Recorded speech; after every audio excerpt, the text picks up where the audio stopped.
अब अपन यहाँ पे अपन क्या करते हैं, स्थायी संपत्ति मतलब कि अपनी जो भी फिक्स असेट्स रहते हैं वो खरीदना है आपको, संपत्तियां खरीदनी है। तो आप यहाँ से, आपकी बैंक ओपन है, आपको क्या क्या खरीदना है, आप उसका पहले लेजर बनाएंगे। लेजर बनाने के लिए ALC, ALC प्रेस करते हैं तो यहाँ पे लेजर क्रिएट कर सकते हैं आप। जैसे कि आप यहाँ पे फर्नीचर खरीद रहे हैं,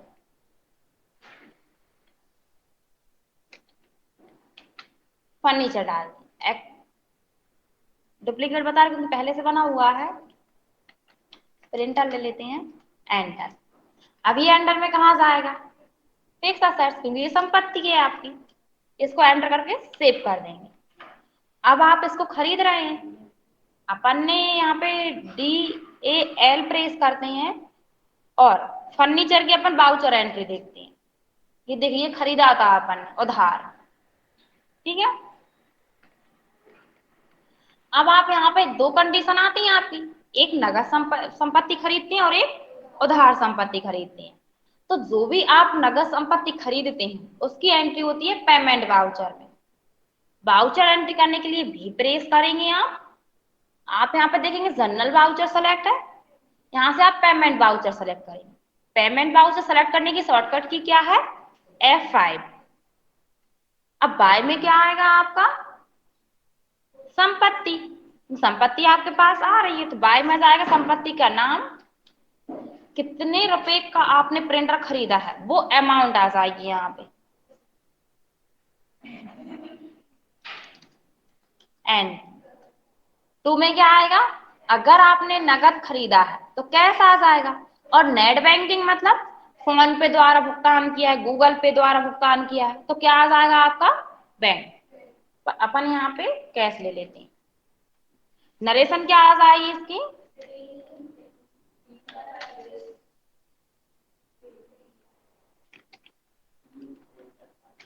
हाँ बीइंग प्रिंटर परचेस लिख देना, बीइंग परचेस प्रिंटर, जैसा आपको लिखना हो लीजिए, हम वैसा ही लिख देते हैं।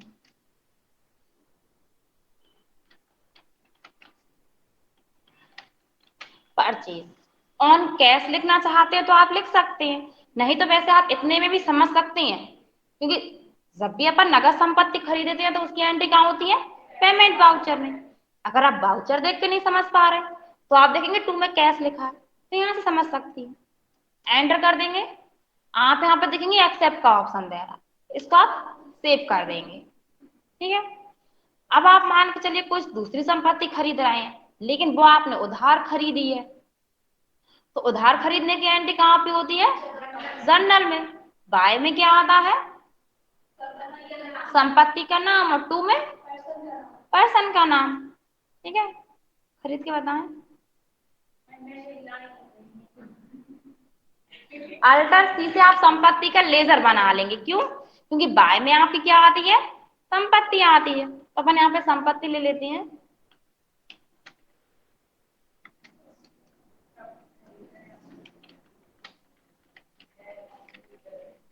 ये ले लिया, एंटर। एलाइज में आप इसका मॉडल नंबर डाल सकते हैं, जो भी कुछ डालना है वो डाल देंगे, एंटर। अंडर में कहा जाएगा ये, फिक्स असेट्स, क्योंकि आप इसको संपत्ति बना रहे हैं, संपत्ति खरीद रहे हैं आप, उधार खरीद रहे हैं आप, इसलिए वो आपके जनरल वाउचर में एंट्री हो रही है। अब यहाँ पे डेल कंप्यूटर आपने कितने रुपए का खरीदा है, 15,000 ले लेते हैं। अरे ठीक है, तुम्हें क्या आएगा, पर्सन का नाम, पर उसका लेजर नहीं बना, तो क्या करेंगे लेजर बनाने के लिए, अल्टर सी से आप लेजर बना लेंगे।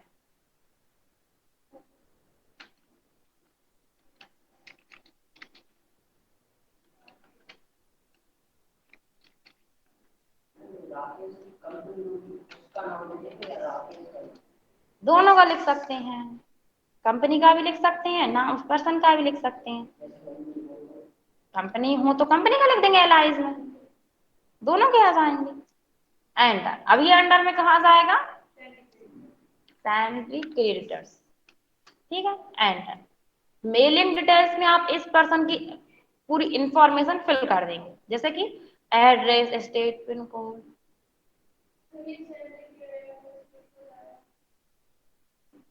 मतलब अंडर में, क्योंकि आप उधार संपत्ति खरीद रहे हैं और भविष्य में अब आप उसे रुपए देंगे, तो जो पर्सन है ना वो आपसे लेगा, लेनदार हुए उसके, इसीलिए इसको आप एंटर करके सेव कर देंगे। आ गया नाम। नरेशन में क्या लिखेंगे? बीइंग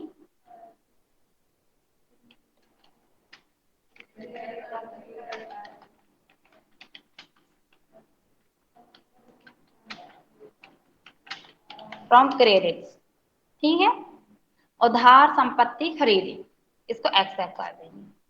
आ जाएगा? पूछिए। ठीक है। अब आप संपत्ति तो खरीद लेती हैं, उसको यूज भी कर लेती हैं, लेकिन आप उसको यूज करते करते करते करते बोर हो जाती हैं, या फिर कुछ खराब हो जाता है उसमें, तो आप उसे क्या करते हैं? चेंज करते हैं, मतलब उसको बेच देते हैं और दूसरी संपत्ति आप खरीद लेते हैं। तो आप क्या करेंगे? यहाँ पे आप संपत्ति को बेचेंगे। तो जब भी आप नगद संपत्ति को बेचते हैं तो उसकी एंट्री होती है रिसीव वाउचर में, ठीक है। तो वाउचर एंट्री करने के लिए भी प्रेस करेंगे। आप यहाँ पे देखेंगे जनरल वाउचर सेलेक्ट है आपका, तो क्या सेलेक्ट करना है आपको? Receive voucher. टू में क्या आएगा आपका? संपत्ति का नाम, क्योंकि अब आपके पास संपत्ति जा रही है, उसके बदले में कैश आएगा, तो बाय में कैश आ जाएगा, ठीक है। लेकिन जब भी आप कोई संपत्ति बेचते हैं उसको यूज करने के बाद, तो उसका जो मूल्य रहता है ना, लागत मूल्य, उसमें कमियां आ जाती हैं, तो उसको बोलते हैं मूल्य ह्रास। तो आप उसका पहले कैलकुलेशन करते हैं, कैलकुलेशन करने के बाद आप उसकी एंट्री कर देते हैं। तो कैलकुलेशन बता दें पहले। अपन एक्सेल ओपन करते हैं।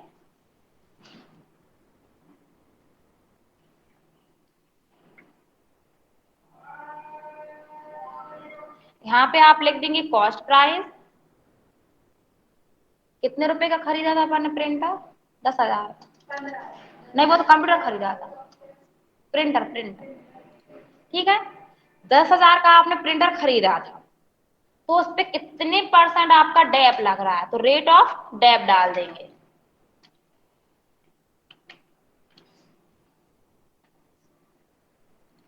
मान के चलिए 8% ले लेते हैं, ठीक है। अब यहाँ पे आप क्या करेंगे? Per year dep, per month Depp,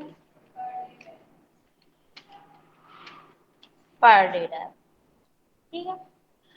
अब अपन ये तीनों कैलकुलेशन क्यों कर रहे हैं? चाहते तो अपन ईयर का कर सकते थे, लेकिन आपने उसे 1 साल यूज ना करके आपने उसे 2 मंथ यूज किया हो या 3 मंथ यूज किया है, इसलिए आपको मंथ लेना पड़ेगा, और मंथ निकालने के लिए ईयर जरूरी है आपका, ठीक है।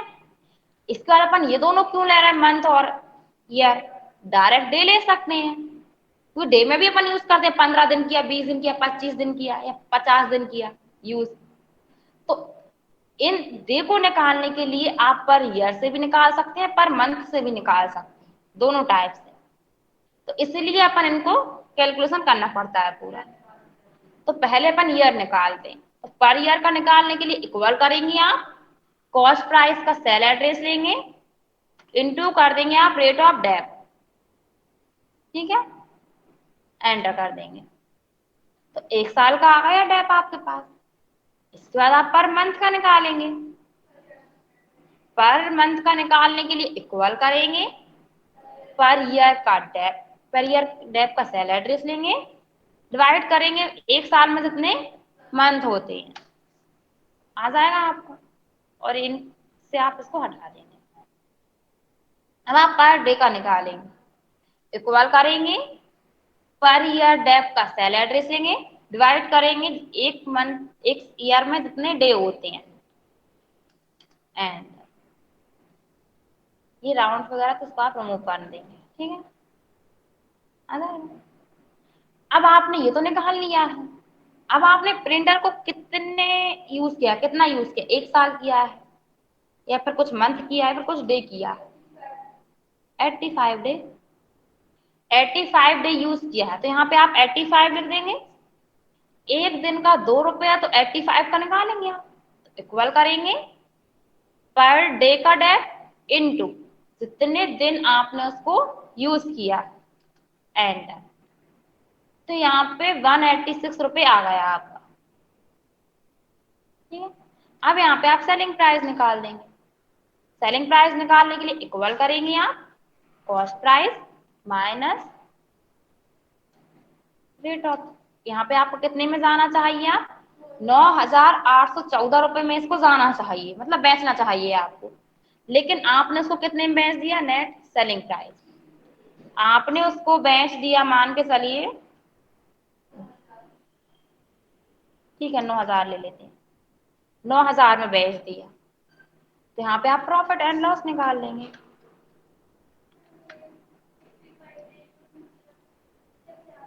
अपन जो टाइप किए हैं वो हमने आपको निकालना बताया है कि जो भी डेट आपने खरीदी है उस डेट को लिखेंगे, जिस डेट को आपने बेचा है वो डेट लिखेंगे, तो उसको माइनस कर देंगे खरीदने में से।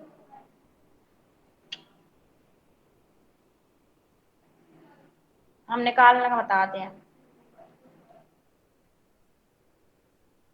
अब आप कैसे निकालेंगे कि कितने दिन आपने उसको यूज किया है, तो यहाँ पे आप लिख लेंगे यूज डे।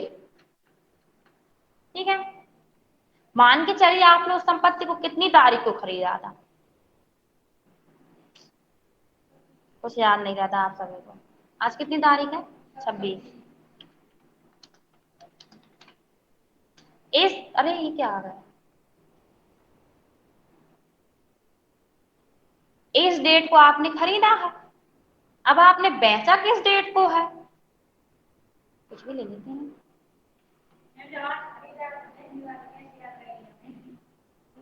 तो क्या,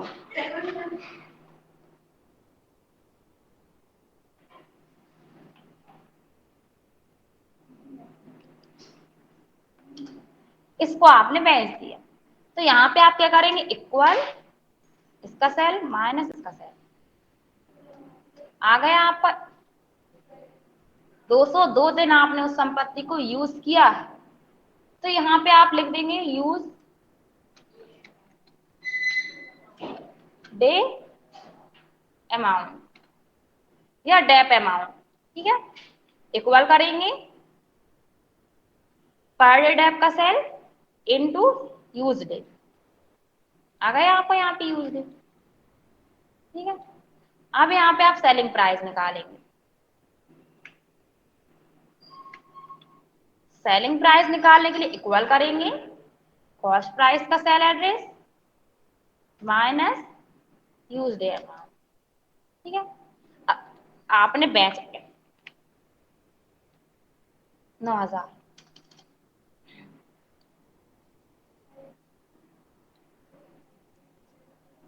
यहाँ पे लिख लेंगे आप प्रॉफिट एंड लॉस। तो आप प्रॉफिट एंड लॉस निकालने के लिए इक्वल करते हैं net selling price minus selling price. अगर आपका माइनस में आता है नेट प्रॉफिट एंड लॉस तो आपको लॉस होता है, और प्रॉफिट प्लस में आता है तो आपको प्रॉफिट होता है। ठीक है, अपन अभी लॉस हो रहा है। अब अपन क्या करते हैं, इसको बेचते हैं, तो बेचने से पहले आपको डेट की एंट्री करनी पड़ेगी, तो क्या करेंगे आप टैली ओपन करेंगे। जब भी आप डेट की एंट्री करते हैं, फिर वो चाहे आपने नगद खरीदा हो या नगद बेचा हो, जो भी आपकी संपत्ति है, ठीक है, उसकी डेट की एंट्री हमेशा आपकी होती है जर्नल में वाउचर में। ठीक है, अगर आप उधार भी बेचते ना तब भी आपकी डेट की एंट्री जर्नल में ही होती है। तो बाय में आता है डेट, जो कि अपना पहले से लेजर बना हुआ है। अगर आपको लेजर बनाना है तो अल्टर सी के द्वारा आप लेजर क्रिएट कर लेंगे, हम बना देते हैं।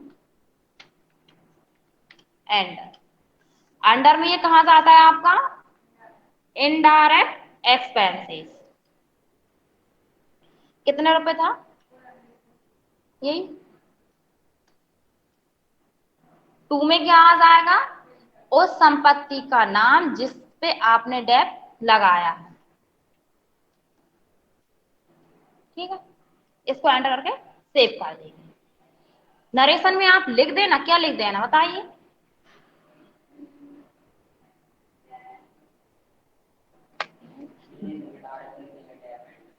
नहीं, आप यहाँ पे लिख देंगे बीइंग डेप, कितना है रेट ऑफ डेप करके लिख देना, जितने भी परसेंट आपने लगाया है, 8% लगाया, 8%।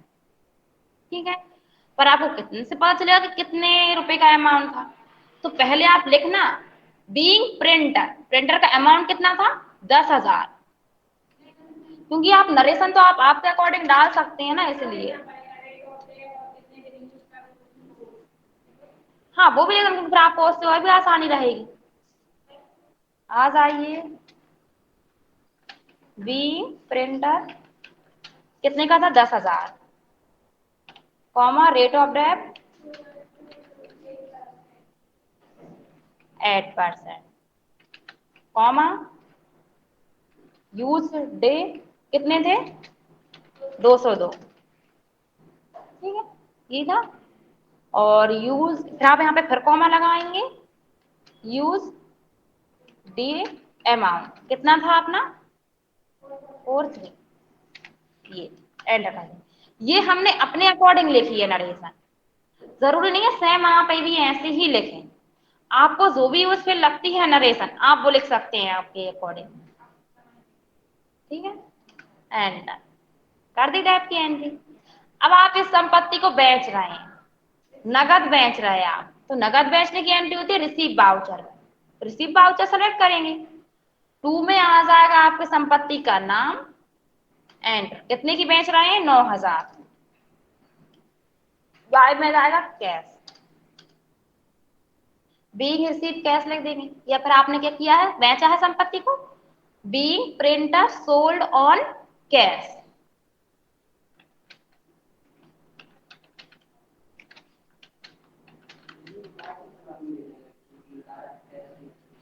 हाँ लिखना है तो लिख दीजिए, नहीं लिखना तो इतना भी रहने दे सकते हैं।